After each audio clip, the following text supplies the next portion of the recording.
Sadio qui a le numéro 2 des rouges, hein, on avait vu. Pour les vacances, Sadio Mané c'est pas Ibiza, c'est pas Vegas, c'est pas Riron, c'est pas Valladolid, c'est Bambali.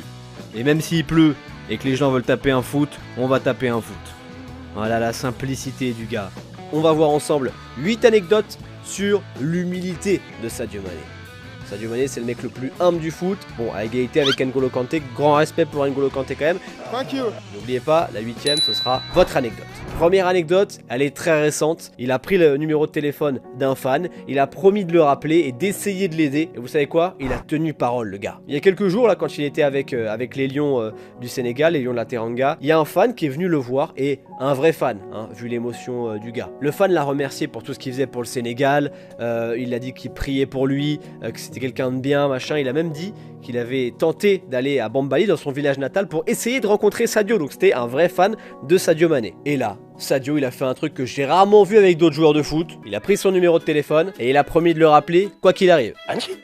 Non, il l'a pris dans ses bras, il a dit arrête de pleurer, machin, ça va et tout. Et après, il a pris son numéro de téléphone et il a promis de le rappeler et d'essayer de l'aider. Et sur cette autre vidéo, on voit le même fan dans un bus, au téléphone, et avec des gens en furie autour de lui. Tout le monde dit que c'était bien Mané au téléphone, tout le monde confirme, va rester au conditionnel, mais en tout cas, il aurait tenu parole. Vous avez vu comment c'est une belle histoire ça? Vous allez me faire chialer, c'est pas possible. Deuxième anecdote, alors que Jorginho Wijnaldum lui avait offert un iPhone 11, il s'est pointé à un match de Liverpool avec un iPhone 7 à la vitre cassée.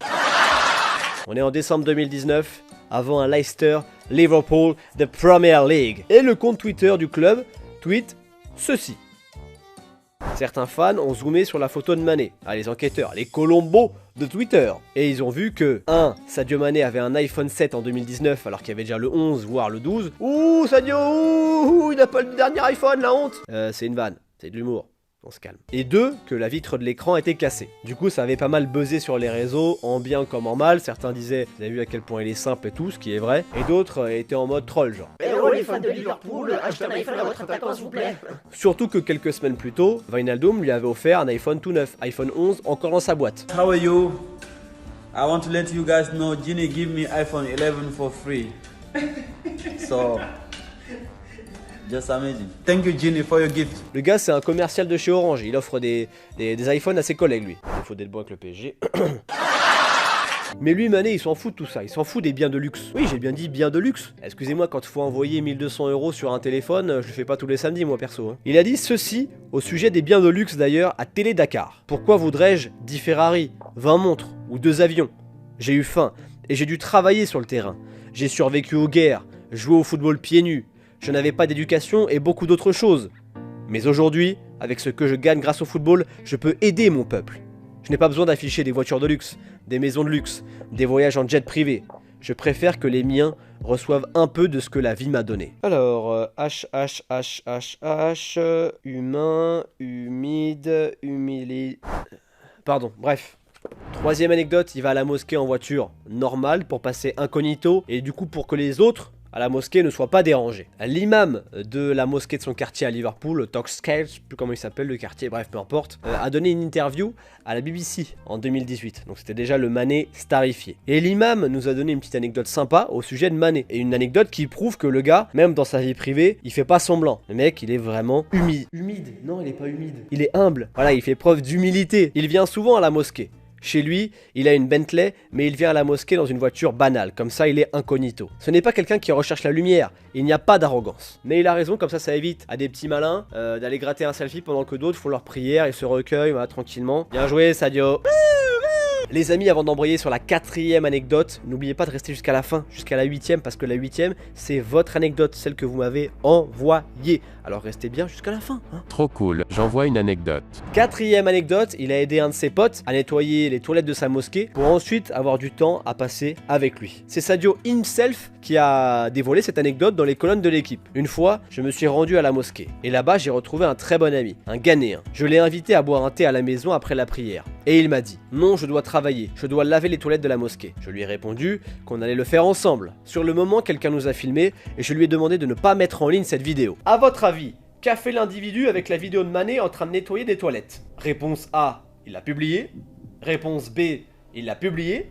Réponse C, il l'a publié. Ou réponse D, il l'a publié. Bah bien sûr qu'il l'a publié, elle avait fait le tour des réseaux cette vidéo. Tu vois le problème des gens? Tu leur demandes un truc gentiment, ils te disent oui oui oui oui, et puis quand t'es plus là c'est non non non non. Messieurs dames, un peu de respect quand même. Du coup Sadio t'étais un peu énervé non? Comme moi. Il m'a juré qu'il ne le ferait pas, et le lendemain c'était sur internet. Bon, ce n'est pas très grave. Une anecdote qui me fait penser à N'Golo Kanté un peu. Le mec loupe son Eurostar à Londres pour aller en équipe de France. Après il va à la mosquée, il y a un mec qui lui dit N'Golo, on se fait une soirée FIFA ensemble Il dit oui. Simplicité, gentillesse, humilité. Voilà, la classe. 5ème anecdote, on va rester dans le délire Sadio le dépanneur. En équipe nationale, s'il manque des bras pour porter des packs d'eau, Sadio, il peut le faire. Il aide. C'est tout à fait normal. Ça aussi, ça avait beaucoup fait parler sur les réseaux. Bon, on va pas se mentir, pas parce que c'est un truc de ouf, parce que porter des packs d'eau, ça va, mais parce que c'est tellement rare de la part d'un footballeur pro. On est en 2019, le Sénégal joue un match international et les intendants ont déjà déchargé les packs d'eau du bus. Et t'as tous les joueurs de l'équipe du Sénégal qui passent devant. Il n'y en a pas un qui le prend. Bon, tu te dis, c'est normal, c'est le boulot des intendants. Mais non, pas pour Sadio. Sadio, il arrive, il descend du bus, il est avec ses AirPods, machin. Il prend 2 packs d'eau et va au vestiaire. Voilà. Alors encore une fois, oui c'est pas un truc de ouf, calmez-vous les rabat-joie, mais c'est super rare. Je peux te dire que quand Zlatan est arrivé au PSG à l'été 2012, tournée américaine, qu'on lui a dit Monsieur Zlatan, vous devez porter votre valise jusque dans votre chambre. Non. Ah, c'est simple, il est allé voir Leonardo, il lui a dit le PSG c'est un grand club là? Je porte ma valise jusque dans ma chambre? C'est quoi ça? Après tu me diras, entre le poids de la valise de Zlatan et 2 packs d'eau, c'est peut-être pas la même chose. Quoique j'ai même pas envie de savoir ce qu'il met dans sa valise Zlatan. Petite anecdote bonus, il n'aime pas du tout qu'on l'appelle le roi. Ah bah essayez, vous allez voir. Quand il a reçu le ballon d'or africain en 2019, il s'est posé pour un shooting photo sur ce qui ressemble à un trône. Pardon, une chaise. On va dire une chaise. Pour moi c'est un trône, mais on va dire une chaise parce que Sadio va faire la gueule après. Et t'as un mec à côté des photographes qui lui dit Sadio, premier degré qui fait. Alors que moi, vous voulez m'appeler le roi en commentaire, mais allez-y, faites-vous plaisir, faites ce que vous voulez. 6ème anecdote, un peu plus centré terrain, un petit peu plus centré ballon, tactique. Quand il était en balance pour aller soit à United, soit à Liverpool, il n'a pas voulu imposer sa position préférée sur le terrain à Jürgen Klopp. Dans le football, t'as ceux qui aiment bien être à leur poste, t'as ceux qui veulent pas notamment jouer sentinelle. Et non, pas du tout, je ne parle pas absolument pas de Adrien Rabiot. Si je parle totalement de lui, et alors? Et t'as ceux qui préfèrent faciliter la vie de l'entraîneur et qui préfèrent s'adapter. On est en 2016 et Sadio Mané, il a un accord, il a un contrat, il a tout qui est prêt avec Manchester United. Mais là, Sadio Mané change d'avis pour le projet sportif. J'étais vraiment sur le point d'aller à Manchester United. Tout était prêt. Mais à la place, j'ai pensé, non, je veux aller à Liverpool. J'étais convaincu d'y aller avec le projet de Klopp. Je me souviens encore de la première fois où j'ai reçu l'appel de Klopp. Il a dit, nous avons un grand projet à Liverpool et je veux que tu en fasses partie. Puis, il m'a demandé quelle position je voulais. J'ai dit que je préférais la gauche. Puis il m'a dit, mais Coutinho est à gauche. Alors j'ai dit, tant pis, je jouerai à droite. Je reconnais plus d'un qui serait allé à Old Trafford, moi. 7ème anecdote, chaque été quand il retourne dans son village, il retourne aider les gens de son village dans les rizières, dans les champs d'arachides, etc., etc. Il mène une vie normale, comme avant. Pareil, ça c'est lui qui l'avait dit en interview. Dans ma jeunesse, j'allais travailler dans les champs où on cultive du riz et de l'arachide. Et je continue de le faire quand j'y retourne chaque été. Au village, l'humilité est une valeur importante. On ne se la raconte pas.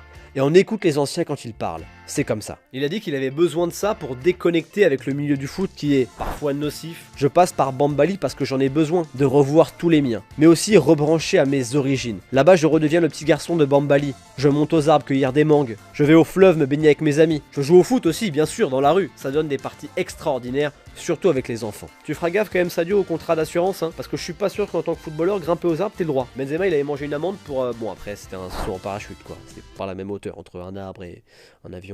8ème anecdote, comme promis, comme d'hab, j'ai choisi une des anecdotes que vous m'avez envoyées sur YouTube et sur Insta. Vous avez été nombreux et je m'en doutais, donc c'est pour ça que j'en ai pas parlé juste avant, mais vous avez beaucoup souligné le fait qu'il a fait construire une école, une mosquée, etc., etc., dans son village natal de Bambali. C'est vrai que Sadio Mané a fait beaucoup pour son village natal de Bambali et les villages autour aussi, faut pas oublier. Il a donné 230 000 € pour construire une école, il a donné 500 000 € pour construire un hôpital, il a fait construire une mosquée, etc., etc. Il envoie de l'argent chaque mois à des familles en difficulté, il envoie des maillots. D'ailleurs, il a expliqué dans l'équipe pourquoi il faisait tout ça. Alors, déjà parce qu'il est généreux et qu'il est simple, mais pas seulement. Moi, j'ai trouvé qu'il y avait une autre raison qui était philosophique, qui était super sympa. Je vous lis Sadio Mané. Vous savez, en Afrique, les gouvernements oublient souvent les villages. Quand je vivais à Bambali, je n'avais qu'une obsession, partir à Dakar pour devenir footballeur professionnel. Maintenant, j'ai envie que les adolescents qui grandissent à Bambali veuillent y rester. Et ça c'est important que les jeunes restent et fassent grandir le village, fassent grandir le Sénégal, construisent leur vie là-bas. Une vie forcément plus simple quand il y a une mosquée, une école, un hôpital, etc. Tout ce qu'il n'y avait pas à l'époque de Sadio Mané. Donc j'ai trouvé que c'était une belle raison et c'est pour ça aussi que je voulais en parler dans cette 8e et dernière anecdote. Les amis, c'est le 10e épisode des 8 déjà et je vois que ça vous plaît toujours autant, mais n'oubliez pas, pour le soutenir encore plus, pour encore l'installer, le meilleur soutien c'est le petit like, le petit commentaire, le petit partage, l'abonnement, ting ting, avec la cloche bien sûr, comme ça vous ne manquez rien de nos vidéos. Je vous mets au cas où, si vous l'auriez pas vu l'épisode précédent, c'est sur José Mourinho, c'est une pépite, voilà. Je dis pas ça parce que je suis dedans, je dis ça juste parce que Elise elle a fait un gros boulot au montage, voilà. Si vous l'avez déjà vu, eh ben c'est tant mieux, vous êtes super fort, vous êtes les boss. Allez, j'en ai fini, je vous dis à la semaine prochaine, prenez soin de vous et bonne semaine, ciao.